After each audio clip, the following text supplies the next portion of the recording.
and show you that you're perfect. Take you to my old hood where I hit my first lick. Take you around places that I used to go and stomp the ground. Hey now, I wanna take you to my mama house and show you what she's cooking. Take you to my daddy house and show you what he's smoking. Take you to my siblings too and show you all the things we do for you, yeah. Now come and ride, baby, come and take a ride. Tell me that you're gonna ride. Come and ride with me, hey. Now take a ride, baby, come and take a ride. Baby, come and take a ride. Come and take a ride with me, hey. I wanna take you down 85 Dracos in the backseat, watching how we bust and have 'em running like a track meet. Take you down 20 Roddy racing in the 70 lane.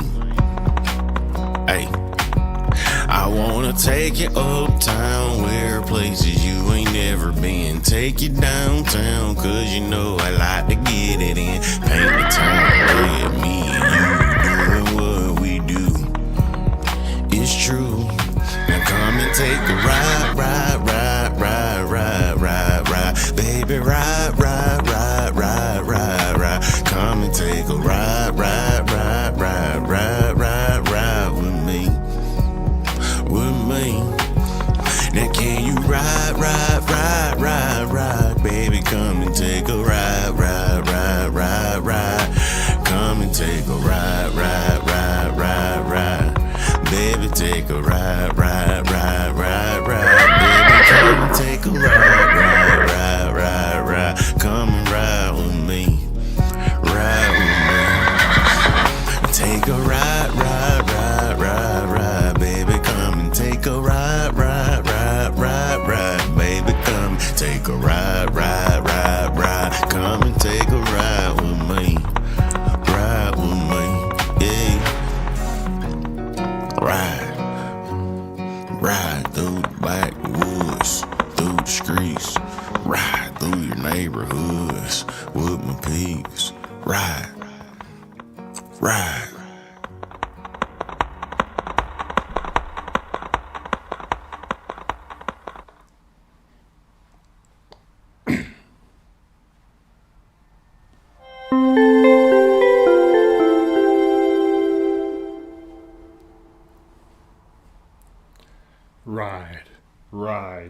Ride.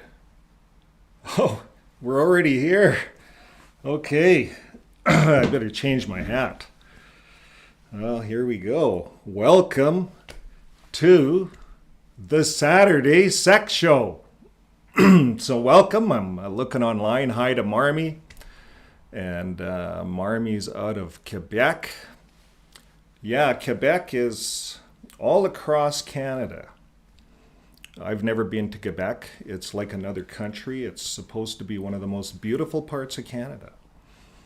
My wife, on the other hand, she may have went there because she speaks French. So anybody in Canada that speaks French probably went to Quebec.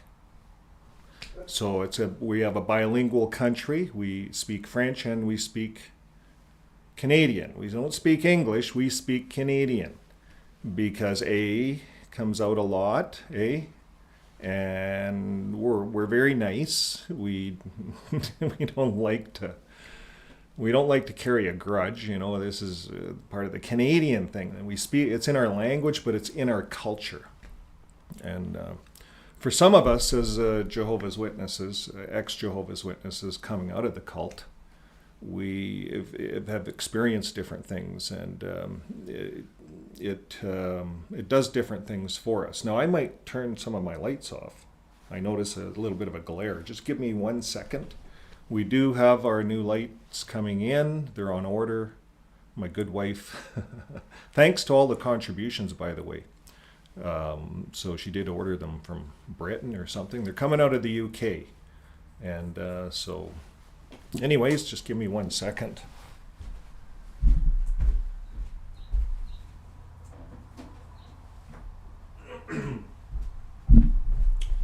So I'm leaving my door open, so that's a little better, but now there's less light, maybe less glare, I'm not sure.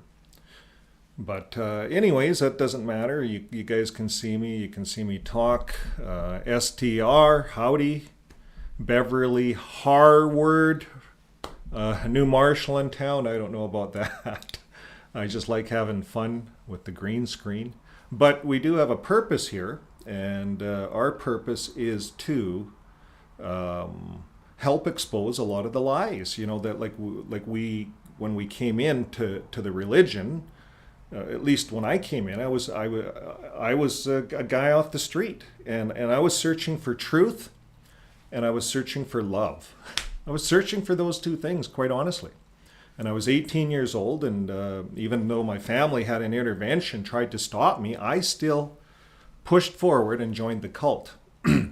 And I stayed in it for 30 years, raised a family, and so on and so forth. So coming out is quite interesting. I want to share something with you. I want to share a little bit of my journey today, just before. It's a preamble. My wife says, my good wife, she's on the other end, by the way, fixing my faith, XJW, you see that there. That's my good wife. Now I'm going to try to do something here. I'm going to try to do a highlight. I don't know how to do that.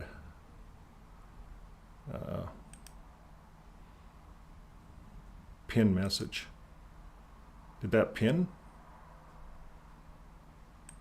Can you move those messages? I just tried that, so I can pin messages, I guess. I was watching Gilbert pin messages, so I thought I'd try that here. So yeah.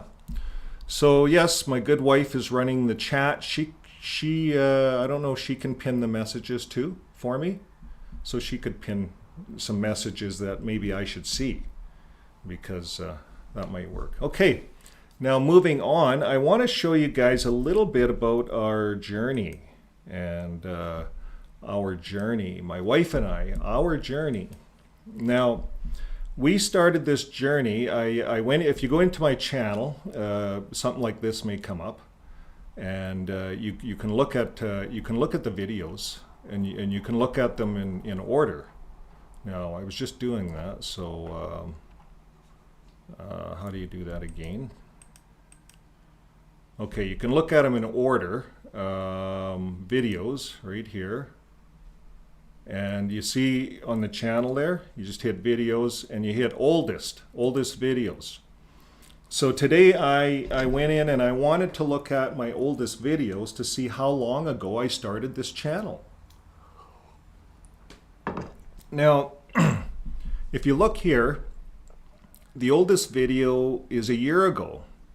And that one was just at the end of June 27th. And these were all a year ago. This was July. There was one day in July I could show you I was releasing like 3-4 videos a day. And you don't get a lot of hits on your videos when you start, but it was all kind of angry stuff. Look at my face there. Look at how angry I am. Ex-Jehovah's Witness shunned unjustly.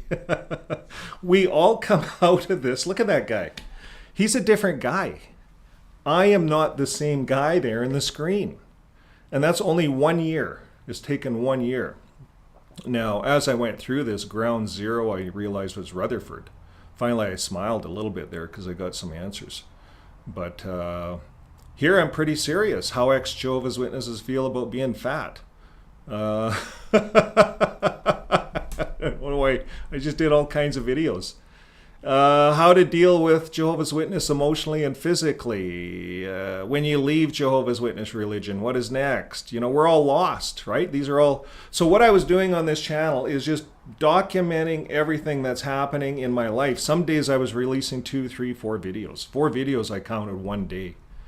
And I remember one comment came in and said, "Slow down, buddy, you're going to burn yourself out." And I commented back and I was angry and I said, "It's none of your business. I got all this stuff in me and I got to get it out before I explode." We felt like that. Ex-Jehovah's Witnesses feel like that when they start to learn the real truth, when they start to learn that they were lied to, they all of a sudden this energy comes out and they have to save the world. We feel like we're kind of a JW again. But it's part of the healing process, is what I realized. And as I move through on these videos, there's on our channel, we're pushing 400 videos in 1 year. So I guess I had a lot to say. Now, what got interesting is when I changed focus on me, poor me, right? That can only happen for so long. I changed focus, and 11 months, only took me 1 month, but man, I was pounding out a lot of videos. So in 1 month, there's a lot of videos. It was all just getting everything off your chest, off my chest at least. So then this was the change right here, 11 months in. This video got 11,000 views. So I went from 58 views to 11,000 views. This video is still bringing in, and it's a video called We Have New Light. It was one of my very first satires. So I realized that I could do these satires, and then all I did was I thought to myself, if the organization could do this, go out and plant some trees, right? Shut down the door-to-door ministry. And shut it all down, because it's all BS. But anyways, I put out this satire, and I realized that people liked it. So I did a few more satires. Some had hits, some didn't. And we talked about all kinds of stuff. So then we got to a point in we started examining the brain too. And these are some good ones, examining the brain. But good for me, not necessarily what everyone wants to hear. Some people want to hear critical thinking, some people not. I started to share my book, A Journey to Yahweh. I wrote 7 little books. I haven't published yet. I was going to share them online, but I didn't get a lot of hits. So I decided I wouldn't put the time into it, because that's, time is valuable. What does the community need? You see, it's not what I need. What does the community need? And then I started re-examining things. And what does the community need? So they do like to hear about your wake-up stories. We had 6,000 hits on that anytime you do a little bit of a wake-up story. But you can only handle so much of that stuff too, right? So what does the community need? So we come around Christmas time. Well, we started doing Christmas carols. Ding, time is up. Ding, time is up. You want to hear some funny ones? This is. I'm going to play this just for a bit here.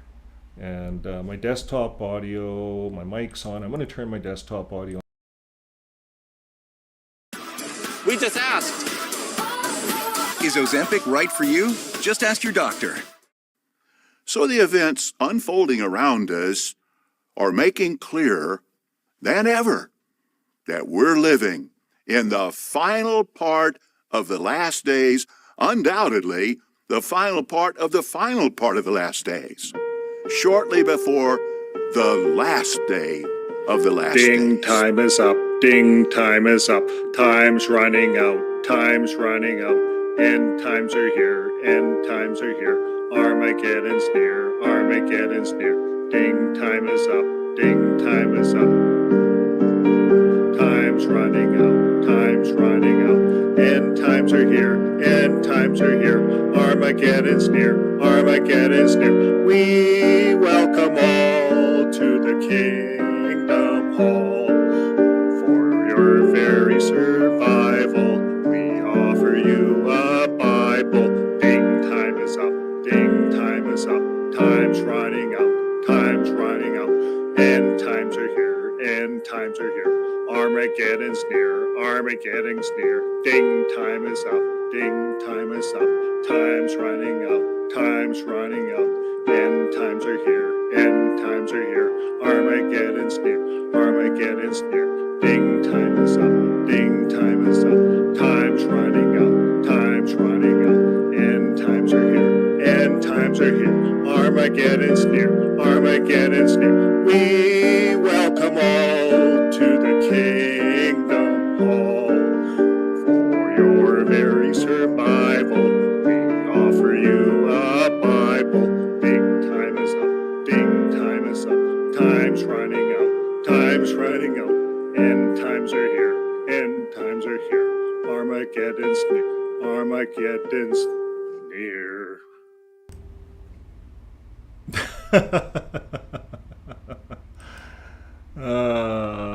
Well, that's where we were back then, right? So let's get out of there. So it's been quite a journey. Now, our latest video is right here, and we're a little about a year in, and today we just hit 2,500 subscribers. And thanks to all you subscribers out there, we're glad that you're seeing some value in this channel. Now, what we started focusing on, thanks to my good wife, by the way, is news. And everyone wants to hear news. So, I'm good at satires. I can present. I can't read the best, and I don't get the words the best, but there is little computer programs and stuff you can run to fix that if you're not lazy.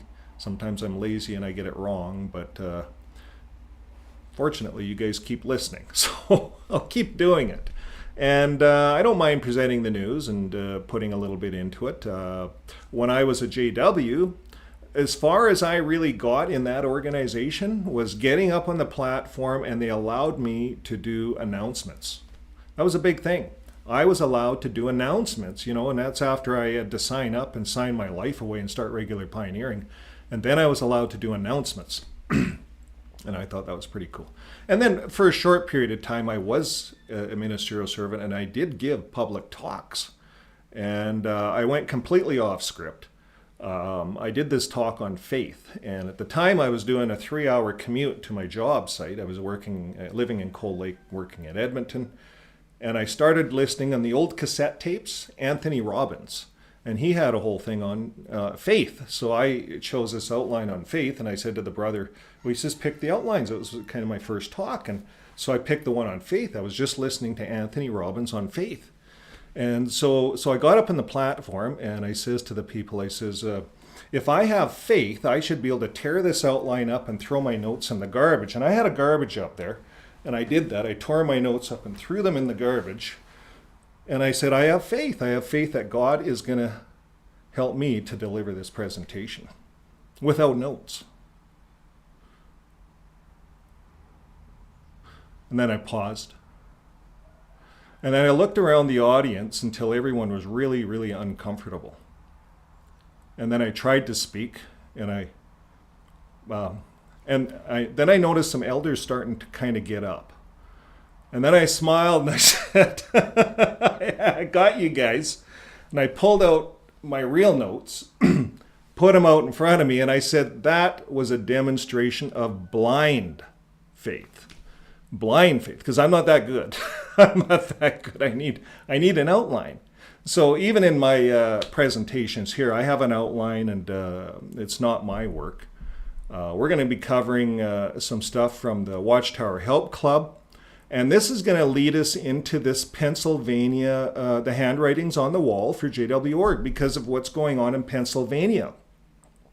And this is the wake-up call for the whole world. The organization started in Pennsylvania. What if one state drags this religion down to ground zero? And how's it going to do that? Well, here's what's happening, folks. If you watch this video, we noticed that people are not attending the Kingdom Halls. Well, other creators were showing that online, so we presented a bit of that. The Kingdom Halls are empty. So that means the assemblies aren't as full as they should be. I haven't heard anything on that yet. I think ours in our hometown here was for July 7th, so we'll see what happens, see what kind of news we can dig up. And if anybody's out there in Edmonton, Alberta, give us some news. We would like to hear from you. And we're JW friendly, PMO friendly, POMO, all of those acronyms, whatever they mean. We're all here at this point, here in time. What is it? July 8th, today. We're all here together. So let's make the best of it. And that's what we're going to do today. We're going to talk about, I've got my dog barking in the background, but we're going to talk about a few of these things. So who's online? AJ74, hello. Congrats, thanks very much. Yeah, those are Armageddon pictures, aren't they? They're crazy, those Armageddon. tantalizing. Good way to put that. So we're going to carry on, and we're going to change topics. I think I ran out of time on my wife calls it my preamble. So we're going to get right into the folly of the two witness rules. That's what we advertised we'd be covering. This is from our good friends at the Watchtower Help Club. And if you go to the Watchtower Help Club, this is, I believe, one guy. And I'm going to go back here to his channel. Now, on his channel, he now has Jehovah's Witnesses, reality TV, answers and generations. And you can just click right here, right on his website. This is watchtowerhelp.club. Watchtowerhelp.club. And I'll show you the whole screen. I see you can't see the whole screen. So it's right at the top here. I don't know if you can see it. Watchtowerhelp.club is all I plug in. And right off that blog, he has all his videos. The Jehovah's Witness reality TV, it's right there. You can see them commercial free, I believe. I don't think you have to pay YouTube. I shouldn't say that online. But maybe you do because they're hosting. We want to help Watchtower Help Club get his channel, his YouTube channel, up to 1,000 subscribers. So if you haven't yet subscribed, just subscribe. It's just a click of your button. And he's an excellent resource. He does some really good work. So we're going to cover his article today, The Folly of the Two Witness Rule. If we have time, I do have some information from jw.facts on the Watchtower policy on child abuse, and I do have information. We follow avoidjw.org. These are really good if you're new to, if you're just waking up and you're new to waking up and you need to fix what's up here. These are the sites that will help you. They will help you. And if you go to Watchtower Help Club, he builds TV shows, and you can learn so much through his TV shows. So, and funnies. The more funnies you can watch, the better it is for your mind. Now, we're going to go to the Watchtower Help Club, The Folly of the Two Witness Rule. And I'm going to maybe make the screen a little smaller here. I guess we'll just go on this one. I don't know if you guys really can see that. If you can't see it, I can go back to my studio and just read it to you. But there are some pictures. So we're going to carry on here. Recently, he said, I read through the Watchtower apologist's long defense of the Watchtower's two-witness rule and its handling of pedophile cases in general. Now, I was researching this in the Pennsylvania articles I was talking about. And the only thing that their defenders are saying is, well, we follow the Bible. We follow the two-witness rules. So that's what their defenders are saying. And he goes on to say here, this is Frank, who wrote this, from the Watchtower Help Club. He likewise dismisses the testimony of thousands of silent lamb victims as noisy goats when considering such evidence. He tells us, ask yourself why I believe every word they say. Am I willing to believe the words of the ones trying to discredit the Watchtower Society, but not believe factual documentation in the words of the ones who helped me to see the truth of the Bible? It doesn't seem to occur to him that the Watchtower has never told the truth about the Bible and has instead rewritten and been misinterpreted to fit their own self-aggrandizing agenda. Aggrandizing. Oh. Have you ever heard of that word? We always get thrown a few of these words in the Watchtower Help Club. You got to look them up. Aggrandizing. Pronunciation. Let's say it right first. Aggrandizing. You hear that? Aggrandizing? Yeah, aggrandizing. What does it mean? Okay, the meaning of it is... I lost it. Aggrandizing. How to pronounce it. How do you say it? How to pronounce it. Okay, let's look at it here. Listen to it. Okay. Sounds like aggrandizing. I don't know why we spend all this time on these words, but it means to increase or enlarge. Okay, means to increase or enlarge. So let's reread this. It doesn't seem to occur to him, the Watchtower lawyers, that the Watchtower has never told the truth about the Bible and instead rewritten and misinterpreted to fit their own self-aggrandizing, their enlargement, their big agenda. And they have a theocratic war strategy in which truth does not need to be told. So this is being spoken of the defenders of all these child abuse cases that are talking about how these lawyers are talking to the courts. And recently, one of the lawyers was caught lying about the Watchtower's assets and how the Watchtower is affiliated with congregations. And this was in Montana, and he was fined $180,000. And he had to pay $153,000. So who do you think is really paying that? It's all the contributions. It's no wonder the Watchtower is broke. So not only are the kingdom halls empty, but the Watchtower is going broke paying all the legal fees. Now, if we're looking at Pennsylvania, every day there's new cases unfolding, and guaranteed in all the other states in the U.S., this is going to be taking place, or it is already happening. In Canada here, we're just waiting on Quebec. Quebec has launched a class action lawsuit, and they already said they're going to pay each of the victims $250,000, and they're going to pay interest. And I'm curious, is that interest from the time of the incident, or is that interest when they got all the paperwork until it's settled? I don't know. But it's going to be interesting. $250,000 is nothing to turn a blind eye over. This is class action. One province only, Quebec. This is just starting. We are just seeing the pressure, and the Watchtower is about to explode. It cannot handle the legalities and all the lawyers it has to have. So this article talks about it. When it comes to truth telling, here's an interest statement from the defender's site. We can assure you that no cases have actually been won by the plaintiff forcing the Watchtower Society to pay millions of dollars, as has been the case with other religions. This is what the Watchtower says to its peoples. And it says, the kindest thought I have is that maybe this was written years ago, because in fact, the courts have awarded millions to victims of the Watchtower policies in recent years. So at one time, the Watchtower may have said that, but now they are paying out millions.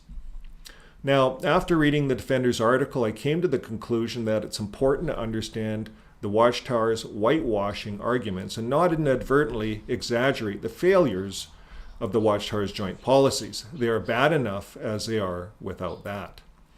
For instance, the Watchtower defender states that it isn't true that nothing is done when there are not two witnesses. In this case, he tells us if there is a local law mandating the reporting of sex crime allegations to the authorities, then the elders will obey the law and report it to the authorities. Also, the alleged perpetrator's name gets written down and placed in a sealed envelope, and a form is filled out and sent into the local Watchtower branch office, the same branch office that gets to decide whether the matter should be reported to the authorities. And I guess he expects us all to consider this sufficient protection for children when a known child molester is in their midst. Now, we're going to get into some of the scriptures. My good wife and I were talking about this two-witness rule earlier this morning, and I had one experience. She asked me if I experienced this in the Kingdom Hall, and I did, but I experienced it with business, with the business matter. So they do have this two-witness rule. We are going to read it. We're going to read the scriptures and everything here, so everyone understands it. But the two-witness rule, when I was in business, here I am, I'm a fire alarm technician. I had my own fire alarm business. And I was doing a lot of work, and I talked about this on the channel before, but I met these brothers at a Quick Build Kingdom Hall, and we were all working on the fire alarm system together. And we got changing names and numbers, and we got talking about jobs and stuff. And I'm a pretty open guy. These are my brothers, right? They're not going to screw me in the back. These are my brothers. And this is when I realized, this is back in I would say 2008, 2008-ish. And that's when I was, I had some difficulties all the way through, but this is when I realized that this whole two-witness rule was a piece of shit. It was, okay, so they have this two-witness rule. These guys screw me out of a big contract. I pull them in to bid it with me. We made the deal. And we go and bid this contract together. I arranged it all. I've been working with the client. I worked in a psychiatric facility, and I was doing some work with access control and stuff like that for patients in a psychiatric ward. So we were doing work like that, and it was quite sophisticated work. We were locking down cells automatically with proximity cards. You didn't have to touch it. You just come near it. And some of our stuff had panic systems into it. And we got into a lot of that. So anyways, we did the walkthrough together, and these guys didn't show up. And I said, oh, no, I got my partners are showing up. And I knew the guy that was doing the walkthrough, and a mandatory walkthrough. And so the guys show up. Finally, I get them on the cell phone, and we sign them in. Because you have to sign in or you can't bid. That's how it works. If any of you brothers, anybody out there knows, there's mandatory walkthroughs. These are how bids are done. If you don't show up, you don't bid unless you have a connection. So we brought the company in, and they took over. They wanted to control the bid, so we let them. And they wanted to keep it secret, so we let them. And so then when I phoned them up, we got awarded the contract. They said they pretended they didn't know me. And I sent my guy up, my worldly guy, went to their office, helped them out with blueprints and all kinds of stuff. So so they pretended they didn't know me. These are my brothers. And so I went to my elders and a brother, and he says, well, you got to have two witnesses.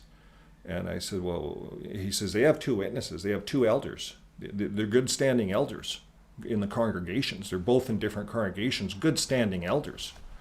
And you have to have two witnesses. I said, I got 2, 3, I got 4, 5, 6. I got 6 witnesses. And so I started naming off my witnesses. It's all my employees. I had a lot of Mormons working for me. I had a couple of Mormon guys. I had one guy, we called him a worldly guy, because even the Mormons guys recognized worldly guys kind of like JWs, right? But I didn't have any JWs at the time working for me. I had all worldly guys, and I had a couple of Mormons. And so when I brought this to the elders, they said, and I even had the guy that signed the contracts in the psychiatric ward. He was willing to testify over the phone. And they wouldn't allow any of it. None of it.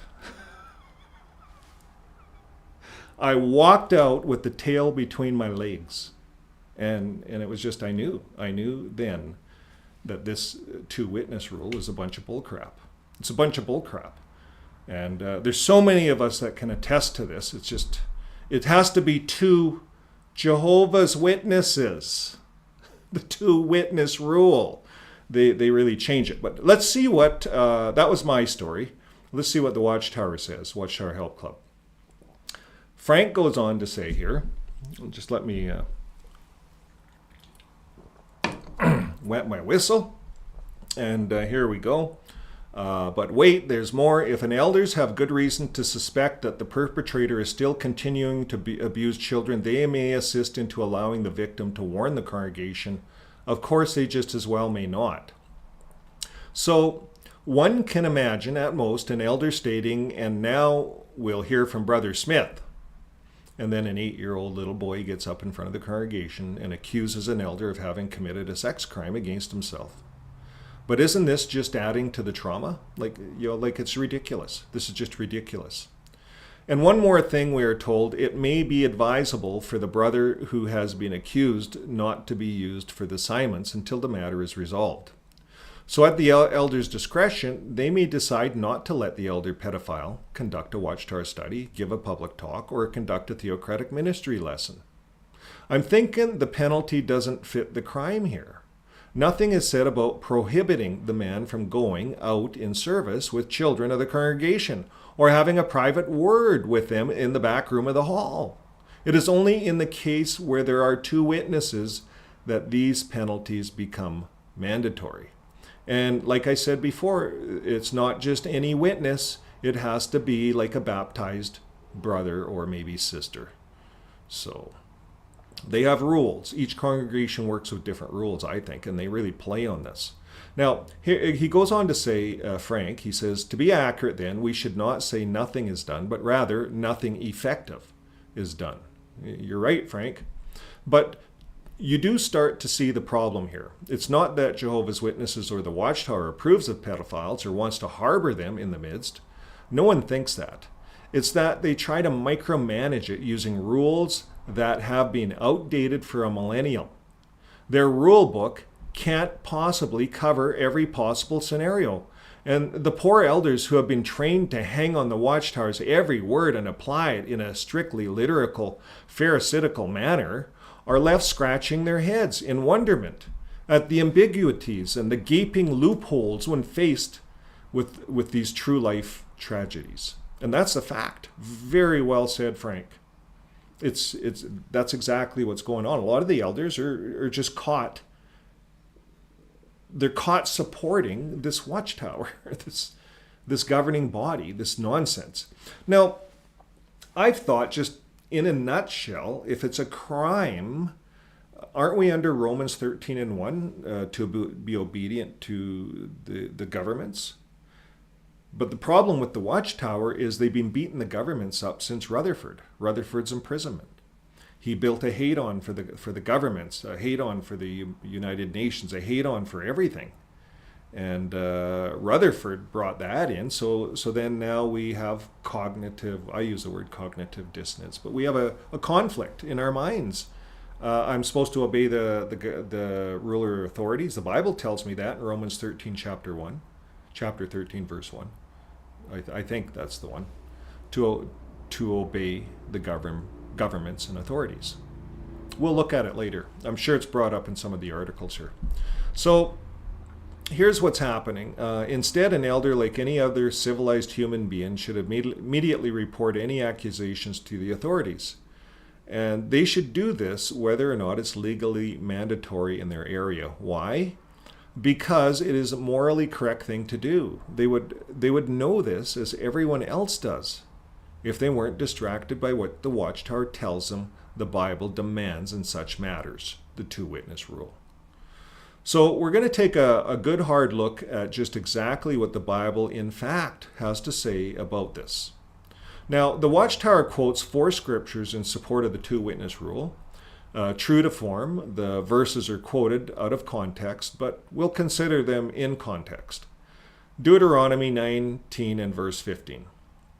It says, "No single witness may convict another for any error or any sin that he may commit. On the testimony of 2 witnesses or on the testimony of 3 witnesses, the matter should be established." And again, it has to be Jehovah's Witnesses. "And if a malicious witness testifies against a man and charges him with some transgression," so anybody that's worldly is malicious. That's what they told me. The 2 men, and then he goes on, "the 2 men who have been disputed will stand before Jehovah, and the priest and the judges who will serve in those days." So we're reading out of Deuteronomy. "Now, the judges will thoroughly investigate, and if the man who testifies is a false witness and has brought a false charge against his brother, you should do to him just as he has schemed to do to his brother, and you must remove from what is bad from your midst. Those who remain will hear and be afraid, and they will never again do anything bad like this among you. You should not feel sorry. Life will be for life, eye for eye, tooth for tooth, hand for hand, and foot for foot." Deuteronomy 19, chapter 19, verses 15 to 21. Excuse me. Okay, back to Frank's words. "In civilized societies, we do not convict someone based solely on the words of their accusers, be they 1, 2, or more in number. Modern courts demand evidence, but they do not wait to look for evidence until they have at least 2 witnesses. The verses in Deuteronomy are part of the law supposedly given to Moses in the Mosaic Law. The same law that states we must stone to death unruly children, kill witches, subject women to trials by ordeal, sacrifice goats, and never ever wear poly-blend clothing. In other words, this is a barbaric law that has nothing to do with civilized human beings. Or do we really want to go back to punishing criminals by blinding them and chopping off their hands and feet? The Watchtower does not enforce these or other 600 plus Mosaic laws. Why pick on this one requiring 2 witnesses? Good question. And we're gonna cover that in a second. I'm just gonna clear my throat and turn my mic off.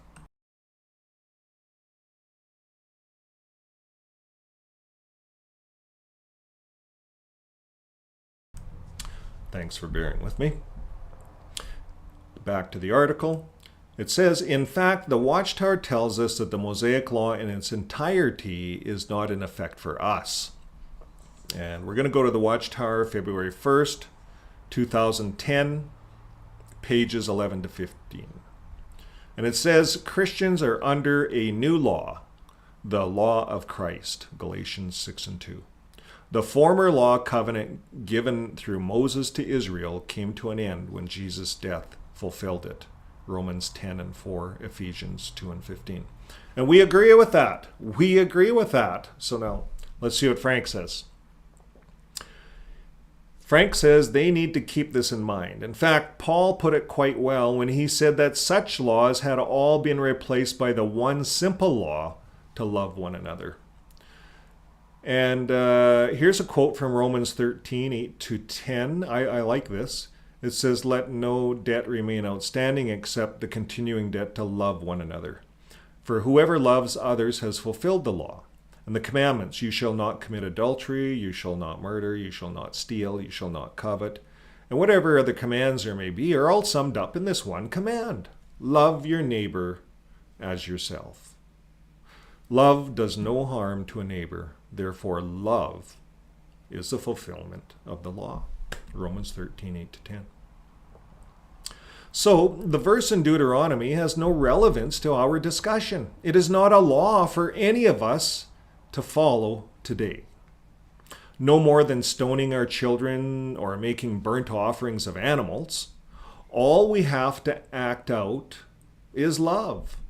And the loving thing to do in order to protect an allegedly abused child is to report the matters to the authorities and let them investigate the matters. And the police have methods. They have lie detectors, which in Canada, I think they use them.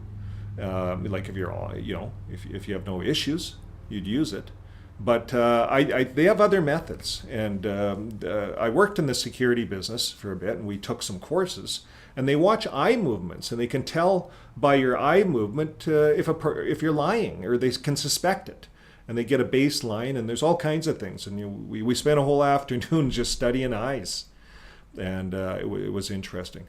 But so the police are the proper place to go, because now they can. It's all resolved. It's outside of the congregation's hands.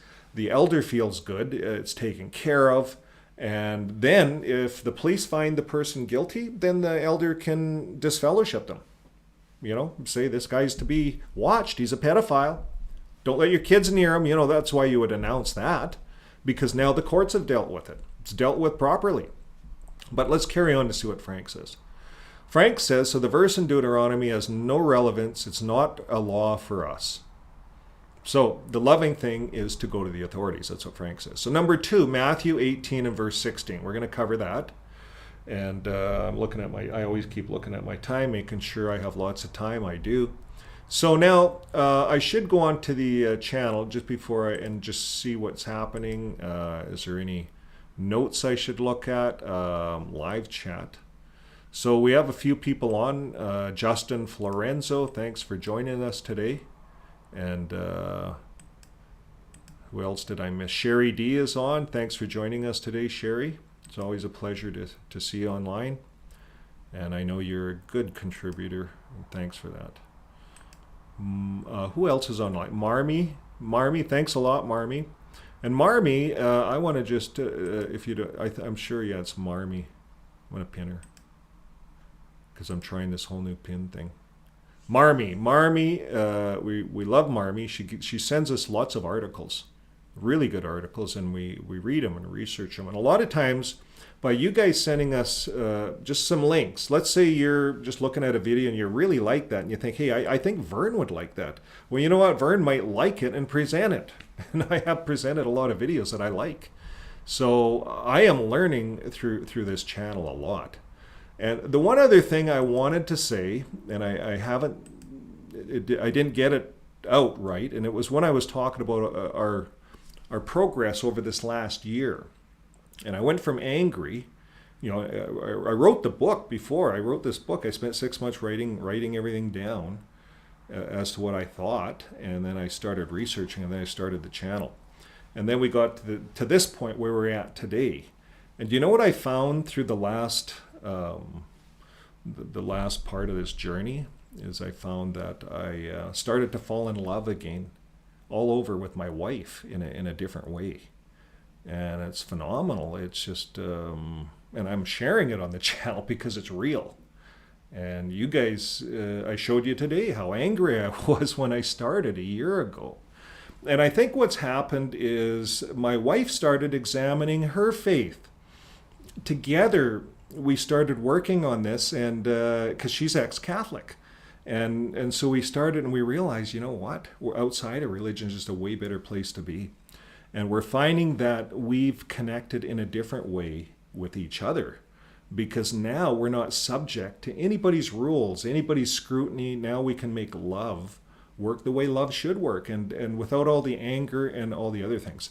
And the one other thing that my wife said to me this morning, and I want to share it on the channel, is that I don't see myself as I was unless I go look at the videos, and I can see the anger and I can see the frustration. But let's go before this. You see, I met my wife a long time ago in 2012, and then we got married, and we've been married for 8 years. Now, she knew me and helped me through a lot of tough times, and she says to me this morning, now I realize what was going on. And I said, what do you mean? And she says, well, you'd have moments where you'd go from normal just to angry, and then you'd snap out of it. And you couldn't figure it out. You couldn't figure out what was going on. And it was the JW programming. So as we heal, and this is good news for all you guys out there that perhaps are just waking up and getting involved, but as we heal, as we wake up, as we get outside of religion, as we realize that what's real is in front of us, and it's probably our spouse or our partner, and sometimes this helps us to focus on here. So what we've been doing is we've been camping and doing different things, and we haven't done some of these things for a long time. And we decided we're going to share this on an off-grid channel, not the Jehovah's Witness channel, but we'll share our journey, and we'll let you know when the channel gets up and actually gets some videos on. But we have a lot of good footage this summer. We set up a test camp, an off-grid test camp, and we videotaped the whole thing. And it's amazing what you can do when you're retiring. We go through life, and when you're young, you really don't know what you're doing, but you go through all of this life, you get to retirement age, the golden years, and then you're haunted. You're haunted with all of this Jehovah's Witness programming and all this stuff we allowed to be put into our heads. So once we can pull that all out, then we can start to experience life around us in a different way. And that's what I'm experiencing now, and I'm sharing it on the channel. I know I got off topic, but thanks to you guys, this is kind of like a 1-year anniversary for us, and it's fabulous. So we're going to keep doing this. And thanks to you guys for joining in and really encouraging us along the way. Now we're going to get back to this article, this Jehovah's Witness article here, number 2, Matthew 18 and verse 16. This is the second point. And this is in the New Testament. So Matthew 18, this is Jesus' words, apparently. It says, if your brother or sister sins, and by the way, I don't buy everything now. I look at the Bible and, was this really Jesus' words? Or when they built the Bible, did they need to put this in to control people? Apostle Paul, there's a lot of controlling of people, getting them to synagogues, getting them contributing. It was all about political power once we start really examining this stuff. But anyways, The Bible here says if your brother or sister sins, go and point out their fault just between the two of you. If they listen to you, you have won them over. But if they will not listen, take one or two others along, so that every matter may be established by the testimony of 2 or 3 witnesses. And if they still refuse to listen, tell it to the church. And if they refuse to listen even to the church, treat them as you would a pagan or a tax collector. Truly I tell you, whatever you bind on earth will be bound in heaven, and whatever you loose on earth will be loosed in heaven. Again, truly I tell you that if 2 of you on earth agree about anything they ask for, it will be done for them by my Father in heaven. For where 2 or 3 gather in my name, there am I with them. And that's taken from Matthew chapter 18, verses 15 to 19. Now let's see what Frank says. Frank says, here Jesus supposedly said something about 2 to 3 witnesses, and the author put it in quotes because he thought Jesus was quoting Deuteronomy. But unless Jesus made air quotes when he was saying this, could you imagine Jesus on the Mount of Olives, and he says, yeah, and if you have problems, like in Deuteronomy, make sure you bring 2 witnesses. Let's see what Frank says. He says, but unless Jesus made air quotes when he was saying this, we don't really know if he was quoting that book or not. What we do know is that the context of the phrase is quite different. He's not saying wait till you have at least 2 witnesses before taking action. Quite the contrary. He says to confront the accuser one-on-one with no witnesses. And then if that's ineffective, confront the accused again, bringing along 1 or 2 others to witness the confrontation. Kind of like the business thing I was explaining to you. And it is never implied that any of these people were witnesses to the sin. Rather, they are witnesses to the accused being confronted with the sin. And that's true. So we must also ask, what good does it do if the accused listens? Who cares if they have been won over? How does that help the victim? It doesn't appear that Jesus' words have much application to a case of child molesting. Good point, Frank. Quite frankly, sorry for the pun, Frank, but quite frankly, I think this 2 witness rules was all about business. It's all about establishing a business matter, not a child molestation. Let's see what Frank says. He says, how are we helping a child with this rule? We're not. And he goes on to say further, he then spoils all of his credibility by stating that whatever 2 people ask for will be done. And he's referring to what Jesus says, whatever you ask will be done. And Frank says, I've experimented with this, and then the claim does not hold. How many people do you suppose are right this minute praying for war to end and cancer to be cured? I rest my case. Whoever wrote this was wrong. So, you can't take this stuff literal. Because if we ask for war to end in Jesus' name right now, it's not going to happen. We know that. So,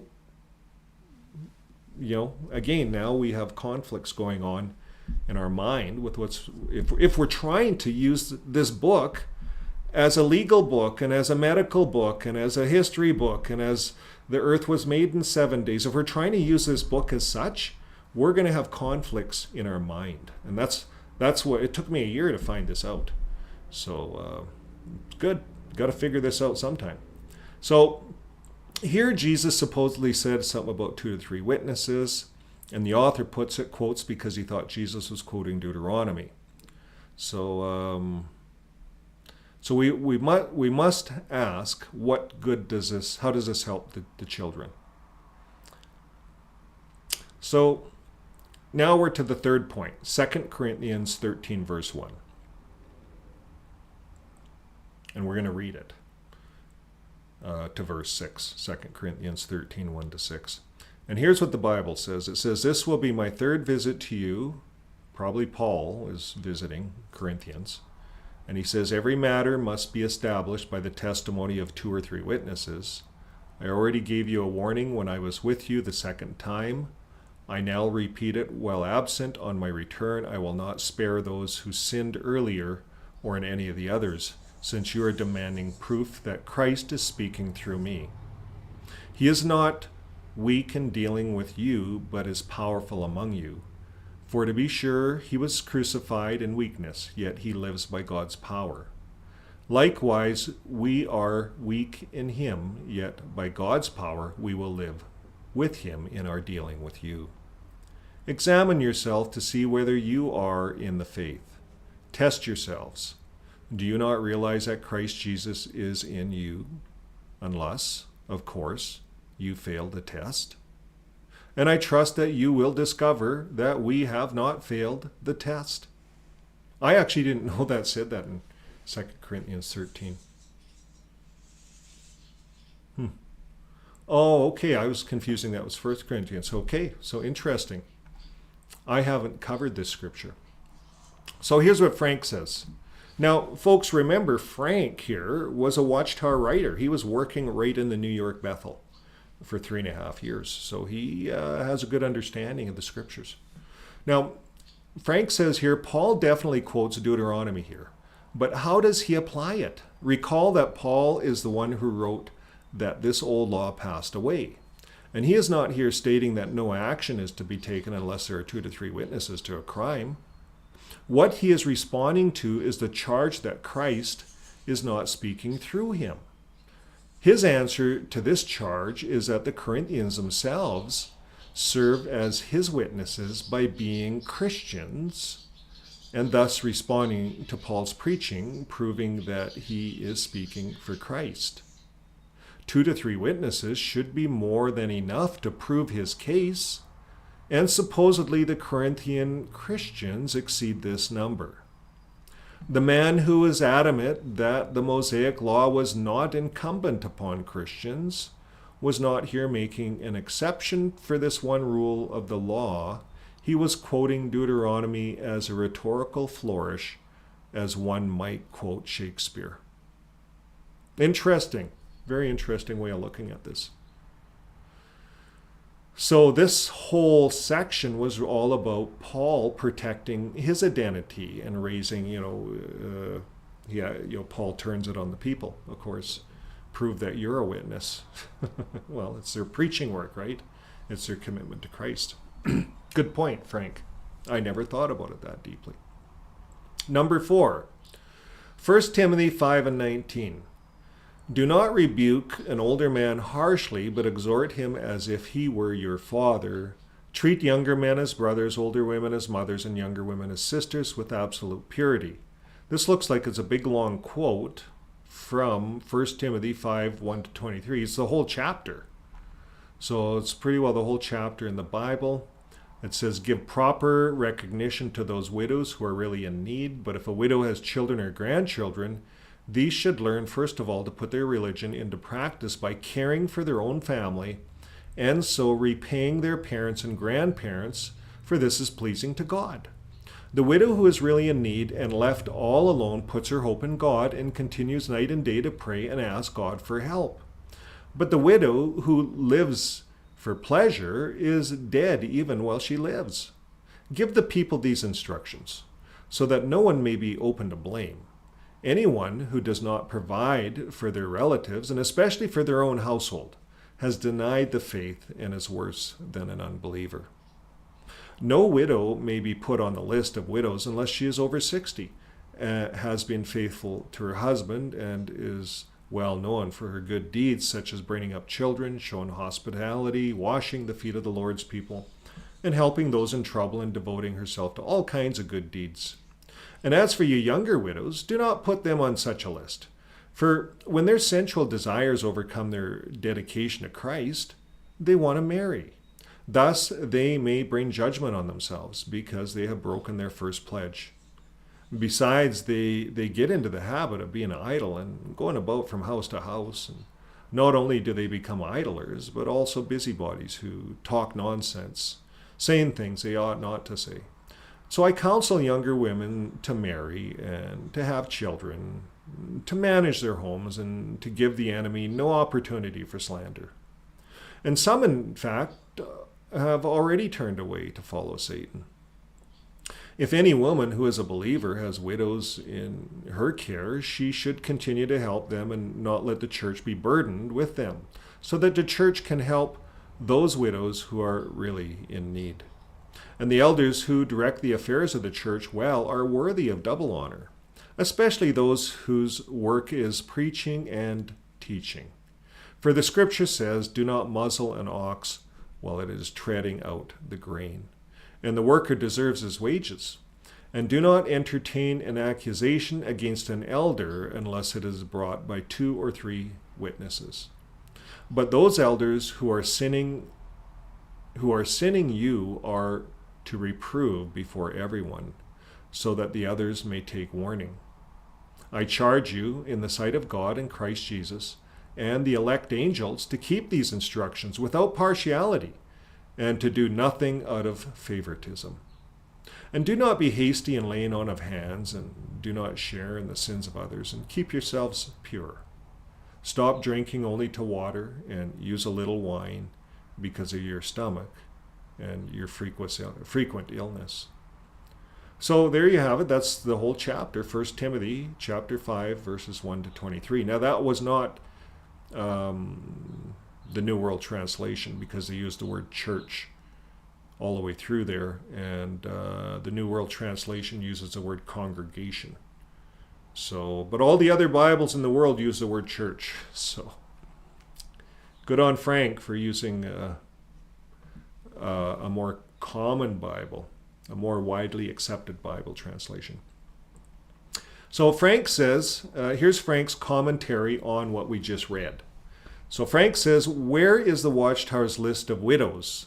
Good point, Frank. Oh, I know they have a list of pedophiles, but I have never heard of them keeping a list of widows in order to support those who are over 60. And that's what it says in the Bible here. Yeah. Of course, I have also never heard of a widow washing the elder's feet in order to qualify for such generosity. True enough. Paul first castigates young women for wanting to marry, and then, I don't know if I said castigates right, but I'm not going to look it up. But Paul does not first condemn, I'm going to use that word, young women for wanting to marry and breaking their first pledge. Then he counsels them to marry. So he did two things there. True enough. After degenerating,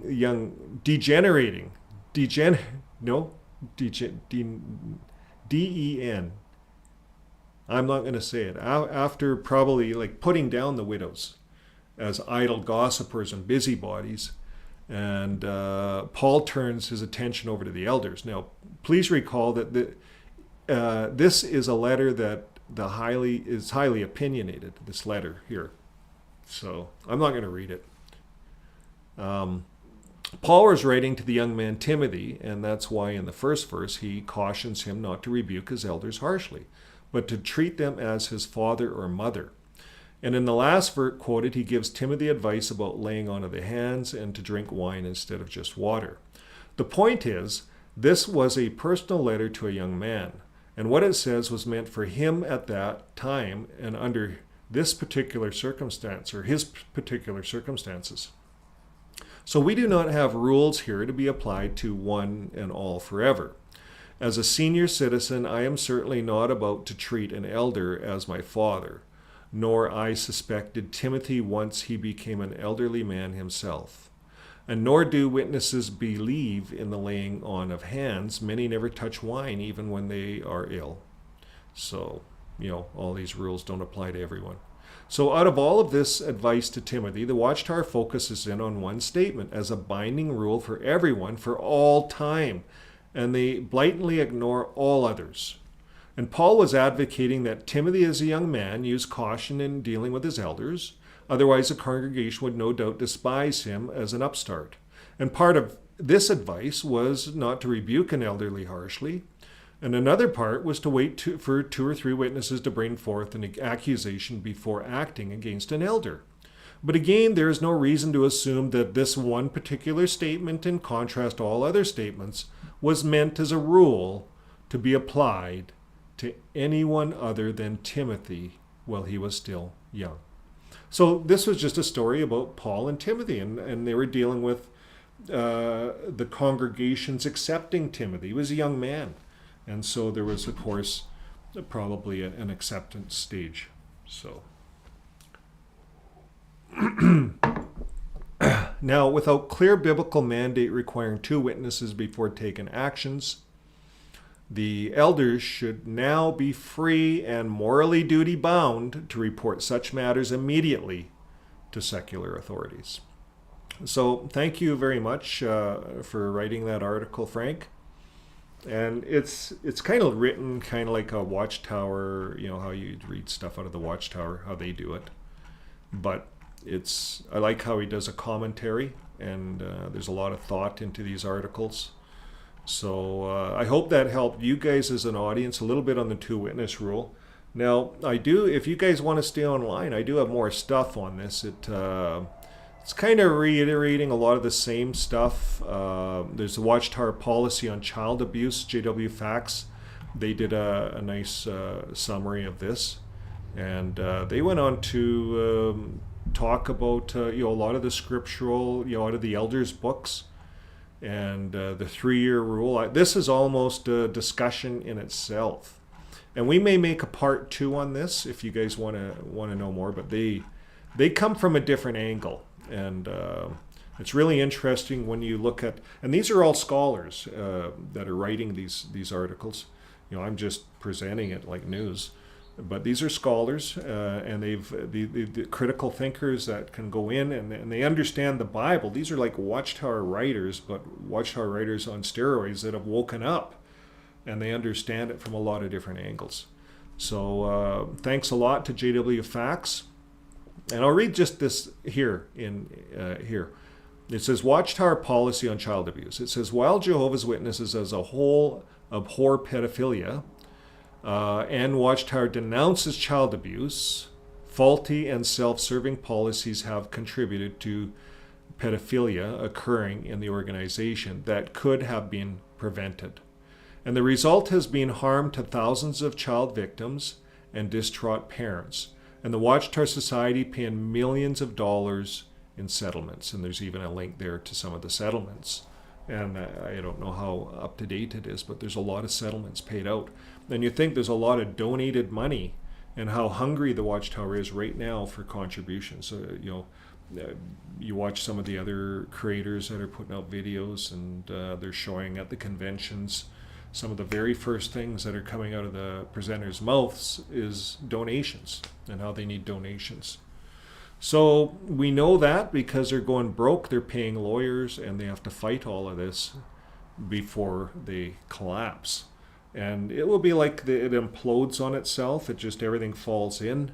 Once there's no money, it just falls apart.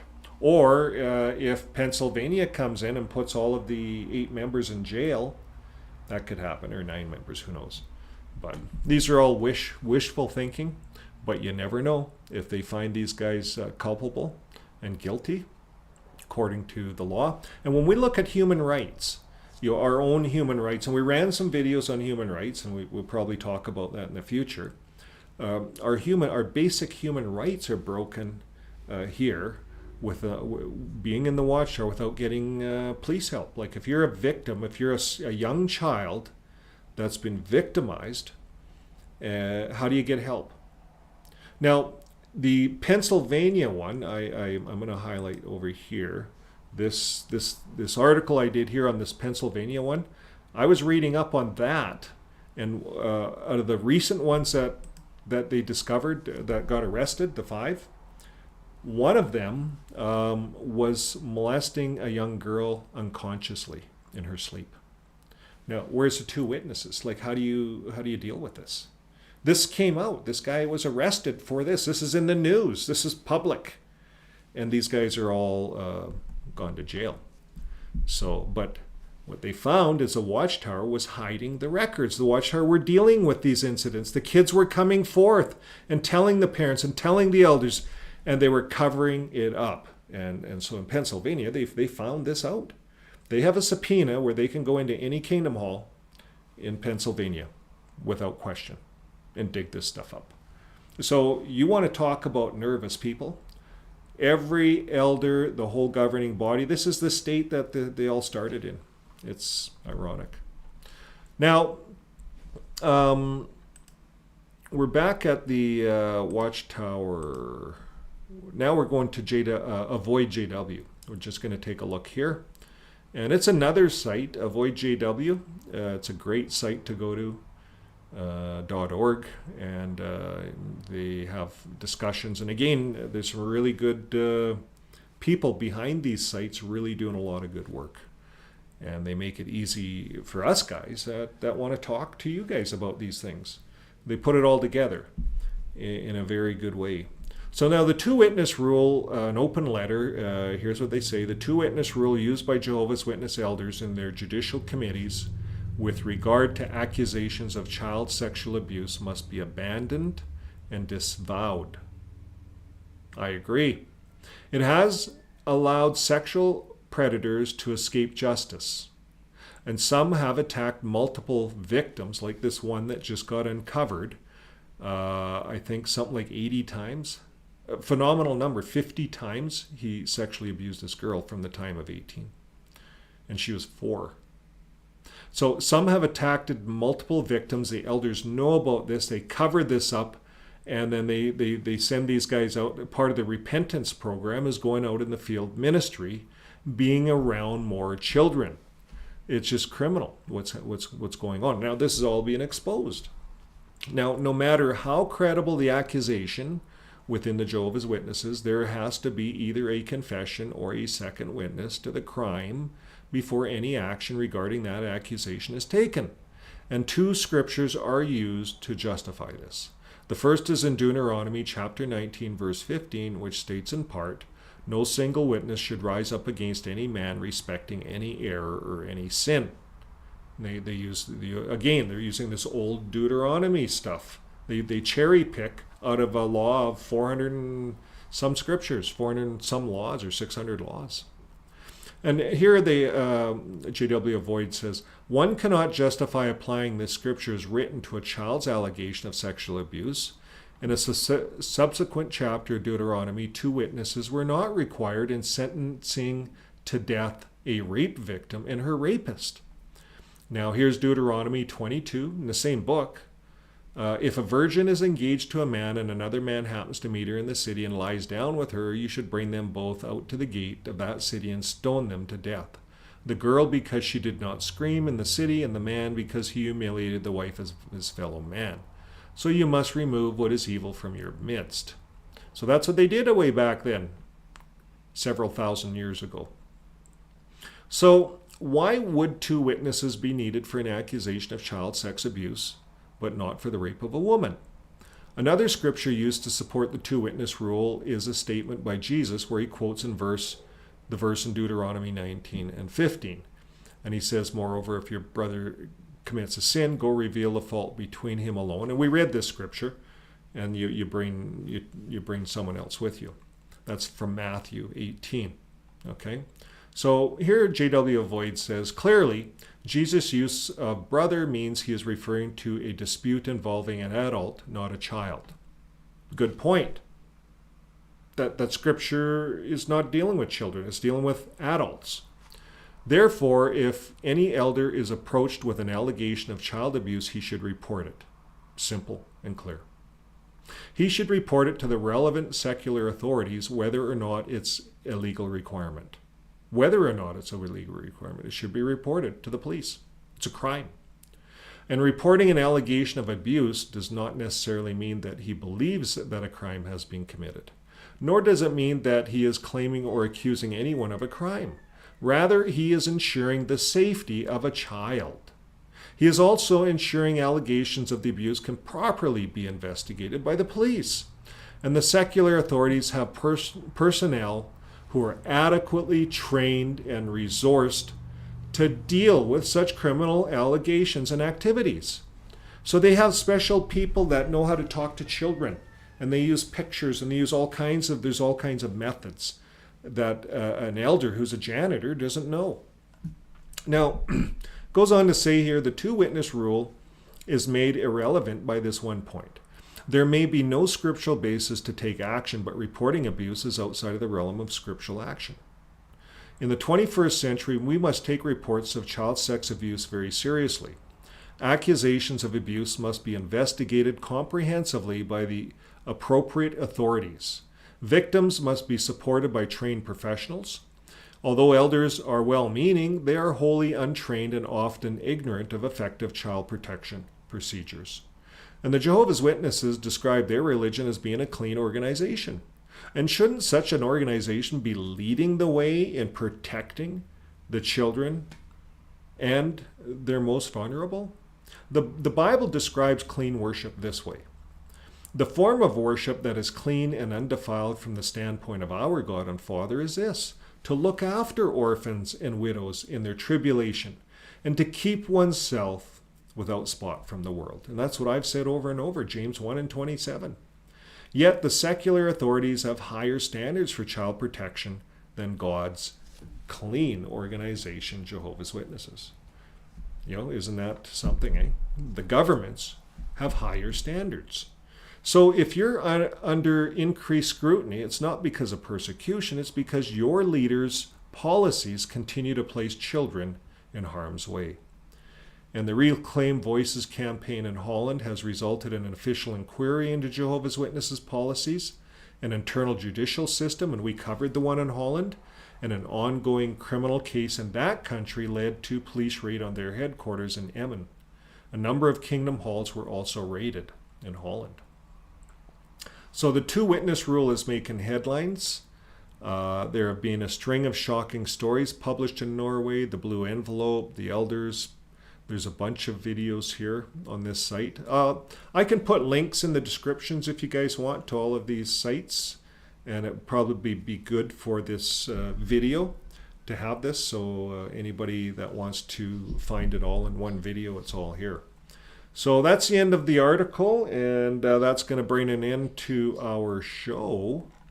So I'm going to get back on to where I can see you guys.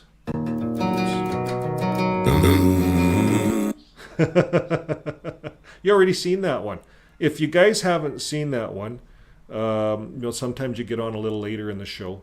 This was my intro. So it's a little bit of a country and western theme we went with today. And we're going to conclude with a little bit of a country and western theme. But before I conclude, I'm going to take a look at the live chat and say hi to everyone. And then we will conclude the program. So I don't see any highlights. So best blessed chains. Let's see if I can pin that one up. There. Best chains. I was so angry and ruminating so much when I did a hard leave. So it's hard. And it's a lot of, you're back in the program when I was talking, I'm kind of looking at things. Yeah. And I agree. It's a very tough thing when you're leaving, but keep up the hard work. Keep on these chats. There's some excellent community chat lines here. And, we have this one on Saturday, and again today, everyone here probably knows of Rick Fearon's channel and all his chats. And they can help you, and sometimes too much of it's too much too. Sometimes you got to take a break. You got to do what's right for you. But we have to get the programming out of our minds, and sometimes it's nice to have some people that are in the same situation we're in, that have experienced it. Justin Florenzo, I was never baptized at JW because I was almost forced into it, and I'm afraid that's a lot of our kids were like that. My kids were kind of forced into it. I apologize online to them, but my son he didn't take. He was the first one out, and it takes time, and I think as when we get outside, if we can't JW them back too hard, or else we just push them harder into the cult. So Marmy says, XJW saved my life because I was becoming confused and feeling guilty. And The guilty part is like, the guilt is just huge. And that's all of the programming, all of this programming over all the years. They make us feel guilty, and we carry all this guilt. For me, I would, every once in a while, I don't know, the brain's a tough thing to figure it out. But the more we figure out our brain and our consciousness, they're two separate things. So we've been running some channels or some programs on the brain. And the brain's an organ, like our heart. The heart pumps fluid to keep this body going. And our consciousness is kind of something different. And they're looking at this. And our consciousness is different than our brain. Our brain's an organ of information. And the thing with the brain is when we put information in, and we keep putting this information in, like the Watchtower information, everything's Satan, everything, the world's bad, the world's wicked, Satan, everything's Satan. We keep this going into our head. We program ourselves to believe that, and then we program in ourselves to believe that the Watchtower is next to God, that the governing body are next to God, and we start believing this stuff, and it becomes our reality. And for most of us, we run two realities. We run a reality, the real, the here and the now. This is one reality. And then in our minds, we run this other program. It's another record. And every day we walk around running this other record of this other reality. So when we were in the Watchtower, this other reality was God's news system. Armageddon's coming. We have to get out and preach. This other reality. It's not real. Because real here, I have a mortgage to pay. I got to get up and go to work. I have 2 kids I got to send to school. Everyone needs new suits, new shoes, and they have to get to the assembly, and it's going to cost me $1,000. And I don't have room on my visa for it. You see, this is the challenges we get into when we're Jehovah's Witness. We run these two realities, and it screws up our main reality. Our physical body is in this reality of paying our mortgage, going to work, and feeding and eating and sleeping. And maybe we can take some time and go fishing and go for a walk with our kids and that. But if you're a Jehovah's Witness, there's not much time. At least when I was a Jehovah's Witness. I think they've cut the hours down now. You can pioneer on 30 hours a month or something, 50 hours a month. I don't know. I forget. But anyways, good points, everyone. Justin Florenzo, my step-grandmother, did contract worker, but he was alive early in the 70s, 80s, and up until he passed on in the 90s on a Kingdom Hall in Santa Monica. Wow. And I think some people are just gonna stay at it. They're just gonna be there they're gonna stick at this until it crumbles. And then I think what's gonna happen, not that I know anything, but there's going to be a number of them that are going to, once the whole Watchtower falls, they're going to meet in little book studies. They're going to go back to the book studies, and there's still going to be stuff happening. The Bible students are still meeting. There's still Bible students all over the world. Apparently, there's about 50,000 Bible students. In fact, some of you online might be Bible students. And when we look at the Bible students, they are more up to date than the Watchtower with Bible. You can have a beard. You can... if you want to celebrate Christmas, you can. No one's going to disfellowship you from the Bible students. It's just like another religion, Bible students, but closely related to the Watchtower. Let me see who else. Yes.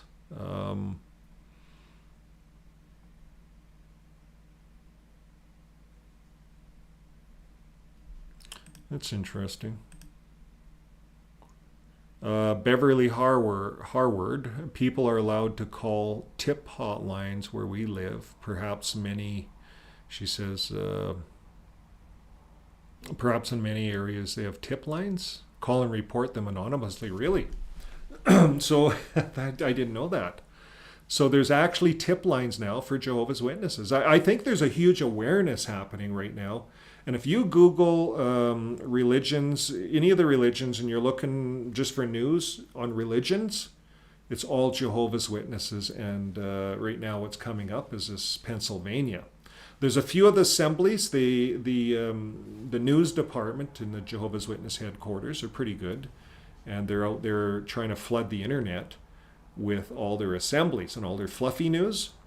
But this Pennsylvania one came up July 7th, yesterday, and it's taken over the Google. It's taken over the internet. So bad news travels fast and it travels big. And this is just one state out of 52 states. Canada, Quebec, just one place, just starting in Canada. Norway, they said enough. No, we're not treating these guys as a charity. Holland, all these other countries are starting to look at it. This, folks, this is happening all over the world. Right as you and I are here, we are watching this right now in real time. We're watching the Armageddon of this organization. So that's what I'm seeing. That's where I'm at on the channel. And AG47, you're a nutshell, but you're spot on. I like that. I don't know. I'm just saying it how I see it. And that's what these lives are about. Anybody else have any ideas? I think we just got to just keep reporting on the news and just keep watching. Because we're not doing anything, but I think by getting stuff out there on these videos that we're doing, it helps. Because Watchtower is huge. They're a big organization and they're all over the world pummeling the internet with their fluff. So there has to be a lot of us on this side of the fence pummeling the internet with truth. And we have to expose the truth. And that's what's happening. So good work to all the creators and especially good work to all you guys. Because if you guys weren't there, we wouldn't do this. We wouldn't put together these videos. If you guys didn't get online and communicate with us and tell us you're spot on or you're off a bit, I don't care. Or you're an idiot. You know, if I'm an idiot, tell me I'm an idiot. You know, the computer tells me an idiot when I can't read the words right. So that's not the first time. But for most of us, we don't care, but we like any kind of communication, and it's all good. So I'm going to I think close off here. We're going to close off with our outro, and here we go. So folks, until next time, keep living your life with love. Bye for now.